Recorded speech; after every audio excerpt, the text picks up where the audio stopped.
Bismillahirrahmanirrahim. This is Sir Imran and welcome to Sindh Job Academy YouTube channel. Junior Science Teacher BPS 14 Jobs Preparation class 9th biology chapter number 1। आज हम उसकी पढ़ेंगे summary. Summary का मतलब होता है खुलासा। तो समरी हर चैप्टर के एंड में होती है जो कि इम्पोर्टेंट होती है फॉर MCQs पर्सपेक्टिव। तो इसकी समरी को हम पढ़ते हैं। ज़्यादा डिटेल से नहीं पढ़ेंगे क्योंकि डिटेल से हमने पढ़ा हुआ है, तो समरी को फिर भी डिस्कस कर लेते हैं क्योंकि मोस्टली MCQs यहाँ से रिपीटेड होते हैं। सबसे पहला पॉइंट लिखा हुआ है biology deals with the study of living beings. बिल्कुल हमने पढ़ा कि बायोलॉजी किसकी स्टडी होती है, लिविंग थिंग्स की, जानदार चीज़ों की स्टडी होती है। या हम कहते हैं study of life is called biology, या हम कहते हैं study of animals and plants is called biology. दूसरा पॉइंट लिखा हुआ है life can be identified on the basis of certain processes. ठीक है, हमने पढ़ा कि लाइफ क्या होती है। लाइफ को हम वैसे डिफाइन नहीं कर सकते, कुछ प्रोसेस होते हैं, ठीक है, लाइफ के जिसके बेस पर हम उसको आइडेंटिफाई पहचान कर लेते हैं कि अगर किसी भी ऑर्गेनिज्म में डाइजेशन हो रही है, रेस्पिरेशन हो रही है, मूवमेंट हो रही है, इरिटेबिलिटी है, ठीक है, रिप्रोडक्शन कर रहा है, तो हम कहते हैं कि उसमें लाइफ है। तो ये सर्टेन प्रोसेस है जिसके बेस पर हम आइडेंटिफाई करते हैं कि कोई किस लिविंग ऑर्गेनिज्म में लाइफ है या नहीं है।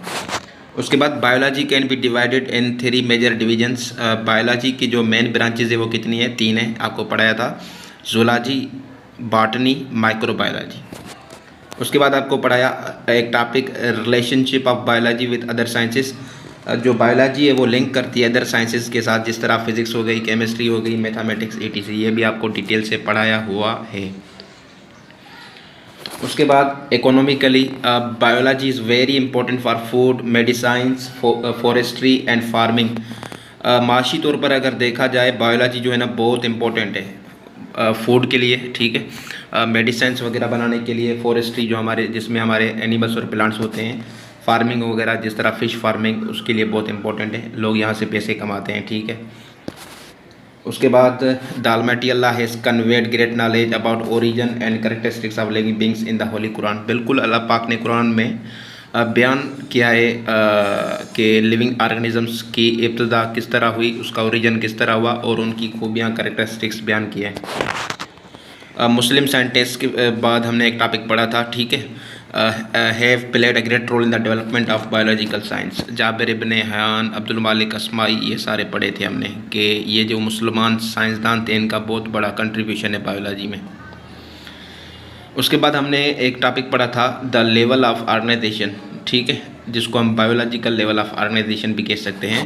तो ये topic various level of organization have been identified in the living world, ठीक है, ये पढ़ा था हमने। उसके बाद प्रोटोप्लाज्म। प्रोटोप्लाज्म जो है ना केमिकल बेसिस ऑफ लाइफ है, ठीक है, याद रखें। प्रोटोप्लाज्म क्या है, केमिकल बेसिस, फिजिकल नहीं है, केमिकल बेसिस ऑफ लाइफ है, MCQs आ सकता है। उसके बाद हमने पढ़ा था smallest unit of protoplasm is cell. अब MCQs आ जाए कि छोटे से छोटा यूनिट प्रोटोप्लाज्म का क्या है, तो आप कहेंगे सेल है, ठीक है।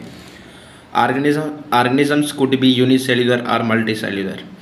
जो हमारे जानदार होते हैं, ठीक है, वो यूनिसेल्युलर भी हो सकते हैं और मल्टी सेल्युलर भी। यूनिसेल्युलर मतलब एक सेल के बने हुए, मल्टी सेल्युलर मतलब बहुत सेल से बने हुए।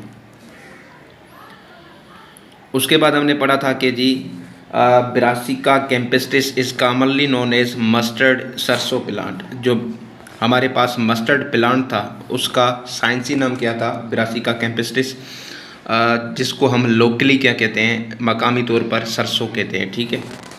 उसके बाद ये MCQs आ सकता है कि फिराग मेंढक जो होता है उसका साइंसी नाम क्या है, तो उसका साइंसी नाम है राना टिग्रीना। उसके बाद आपको पता है पढ़ाया था एमोबा। एमोबा क्या है, एक यूनिसेल्युलर ऑर्गेनिज्म है, एक सेल से मिलकर बना हुआ जानदार है। उसके बाद ये भी इम्पोर्टेंट है कि जो वोल्वोक्स है, ठीक है, ये बिलोंग करता है पॉलीफाइलेटिक ग्रुप ऑफ अल्जाई। पॉलीफाइलेटिक का मतलब जिसके एक से ज़्यादा एंसेस्टर्स हो, और ये किस ग्रुप से बिलोंग करता है, ग्रीन अल्जाई से, याद रखें। और याद रखें मेन पॉइंट ये है कि वोल्वोक्स जो है ना कॉलोनियल फार्म में रहता है, ठीक है, किस फार्म में, कॉलोनियल मतलब कॉलोनी की फार्म में रहता है, अकेला नहीं रहता। तो ये थी लेसन की समरी, ठीक है। उसके बाद इसके MCQs हैं वो मैं हल कराता हूँ नेक्स्ट वीडियो में। So thank you so much for watching. Please drop a comment, और जो टॉपिक आप पढ़ना चाहते हैं कमेंट कर दें। Thank you, have a nice day.